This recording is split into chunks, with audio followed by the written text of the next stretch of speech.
हूँ। लोकेश जी, आपका एक बयान चर्चाओं में है आज पूरे दुनिया से। आपने एक बयान देकर कहा है कि इस हार के जिम्मेदार पूरी तरह से अशोक गहलोत हैं। देखिए, जब उनके नेतृत्व में चुनाव लड़ा जा रहा है, प्रदेश के मुख्यमंत्री वो हैं, सरकार होती है तो मुख्यमंत्री के नेतृत्व में ही चुनाव लड़ा जाता है। संगठन पूरे तरीके से सहयोग करता है, कांग्रेस पार्टी के तमाम लोग एकजुट होकर चुनाव लड़ते हैं। लेकिन जो तत्कालीन सरकार के मुखिया के रूप में नेतृत्व करता है वो तो मुख्यमंत्री जी हैं। तो अब अगर हार हुई है वो भी उन्हीं के नाम होनी चाहिए। मेरा ये मानना है कि ये हार नहीं होती, इससे बचा जा सकता था, क्योंकि राजस्थान एक ऐसा प्रदेश है जिसके बारे में लगातार ये कहा जा रहा था कि यहाँ सरकार की वापसी 100% संभव है, और वो दिखाई भी दे रहा था। जिस तरीके का माहौल बना, हम सब लोग जो काम कर रहे थे, मुख्यमंत्री जी की जो तमाम योजनाएं थी, जो जन कल्याणकारी सामाजिक सुरक्षा की योजनाएं थी, कोई शक नहीं है कि देश के किसी राज्य में इतनी अच्छी योजनाएं नहीं चल रही हैं। लेकिन सिर्फ योजनाओं के बलबूते पर चुनाव में या सरकार में वापसी होना मुझे लगता है बड़ा मुश्किल हो जाता है। इसका उदाहरण 2013 भी है। उस कार्यकाल में भी मुख्यमंत्री जी ने कोई कमी नहीं छोड़ी थी जन कल्याणकारी योजनाओं को लागू करने में। लेकिन उस वक्त ये कहा गया था कि हम इनका प्रचार प्रसार ठीक से नहीं कर पाए। इस बार तो वो भी नहीं रहा। इन योजनाओं के प्रचार प्रसार के लिए तो अथाह, हमने कहते हैं ना कि कोई कमी नहीं छोड़ी पब्लिसिटी करने में, उसके बावजूद नहीं सरकार में वापस आ पाए। मेरा ऐसा मानना है कि मैंने इसके लिए पूरा फीडबैक दे दिया था कि इसका मुख्य कारण क्या है।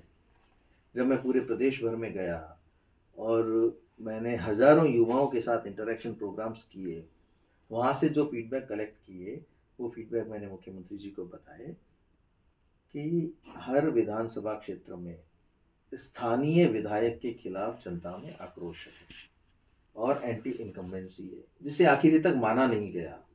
बार बार मुख्यमंत्री जी ये कहते रहे कि भी कोई एंटी इनकम्बेंसी नहीं है। तो ये तो ग्राउंड के लोग, जो मतदाता हैं, जो अपना जनप्रतिनिधि चुनेंगे, उनकी स्वयं की भावना ये है कि अब हम इस चेहरे को वापस से अपना जनप्रतिनिधि नहीं बनाएंगे।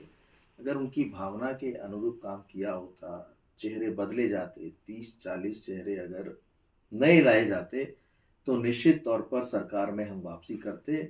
और वो जो सारी स्थितियां बनी थी, उन्हीं स्थितियों का जिक्र मैंने अपने उस खुले पत्र में, अपनी उस पोस्ट में किया है कि किस तरीके से उन फीडबैक्स को नहीं माना गया।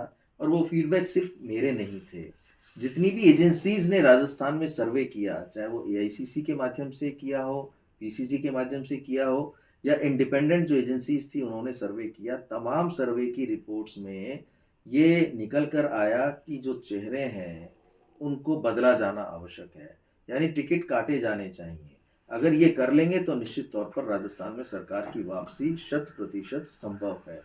वो उन सबको दरकिनार कर दिया गया, और जब दरकिनार किया गया तो परिणाम आज हम सबके सामने है।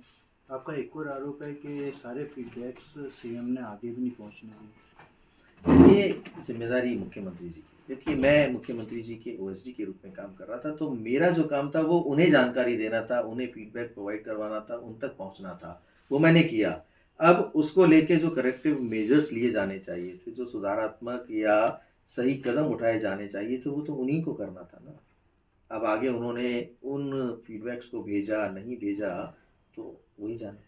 आपने ये आरोप मतलब ये फीडबैक किस आधार पे दिए कि जो पुराने चेहरे हैं वो जीत कर नहीं आएंगे, विरोध है, कहीं भ्रष्टाचार को लेकर फीडबैक था आपके पास? देखिए, ऐसा था कि जब मैंने पूरे प्रदेश भर में ये कार्यक्रम आयोजित किए, हजारों युवाओं के साथ इंटरेक्शन किया, वहाँ के लोकल लोगों से बातचीत की, उन सभी का मानना था कि अब ये चेहरे बहुत पुराने हो गए हैं। जैसे कि मैंने 6 महीने पहले बीकानेर पश्चिम के जो विधायक हैं और कैबिनेट मंत्री जो थे तत्कालीन, बीडी कल्ला जी, उनको लेके कहा कि ये 20,000 से ज़्यादा मतों से चुनाव हारेंगे, और वही हुआ। परिणाम आप देख लीजिए ना, वही हुआ। वो लगातार ये कहते रहे कि मेरे अलावा कोई चुनाव लड़ ही नहीं सकता, मैं ही सबसे मजबूत कैंडिडेट हूँ, मैं चुनाव जीत रहा हूँ, मैं चुनाव जीत रहा हूँ। परिणाम आपने देख लिया। तो ये जो जनभावनाएं थी वो मैंने मुख्यमंत्री जी तक पहुंचाई। उसका कोई आधार ऐसा नहीं होता कि किसी ने भ्रष्टाचार किया है या कोई किसी तरीके के घोटालों में लिप्त है। जब एक व्यक्ति को लंबा समय हो जाता है और उसका कनेक्ट खत्म हो जाता है, उसका भरोसा खत्म हो जाता है लोगों के बीच में, क्योंकि नए व्यक्ति से उम्मीदें होती हैं, लेकिन आशाएं होती भ्रष्टाचार के हैं। आरोप तो कई लगे। लगे हैं, बहुत सारे लोगों पे लगे हैं। अब उनमें सत्यता कितनी है, ये तो जो जांच एजेंसीज होंगी या कोई आरोपों को जो जांचेगा तभी पता लग पाएगा। लेकिन जन भावनाएं इसी तरीके की थी कि नए लोगों को अवसर देना। कहा यह भी जा रहा है कि आपके आरोप इसलिए हैं क्योंकि आपको खुद को टिकट नहीं मिला। ये तो सिर्फ भ्रम फैलाने के लिए है। हर व्यक्ति जो सक्रिय राजनीति में है उसका अधिकार है कि वो टिकट की मांग करे।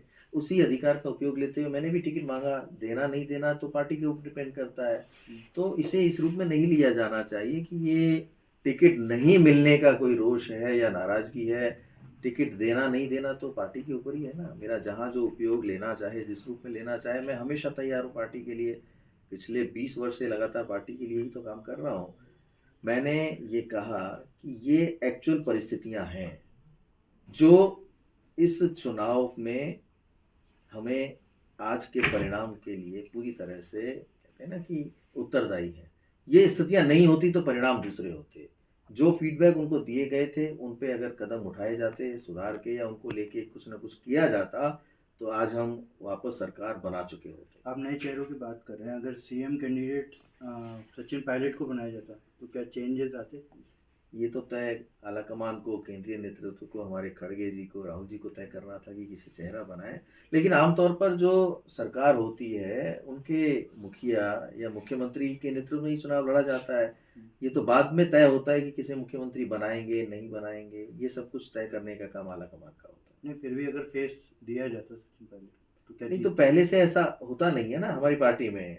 तो तय बाद में करते हैं और कभी कोई चुनाव फेस बना के लड़ा ही नहीं जाता। लेकिन जब सरकार होती है तो नेचुरल नेतृत्व जो होता है वो मुख्यमंत्री जी का होता है।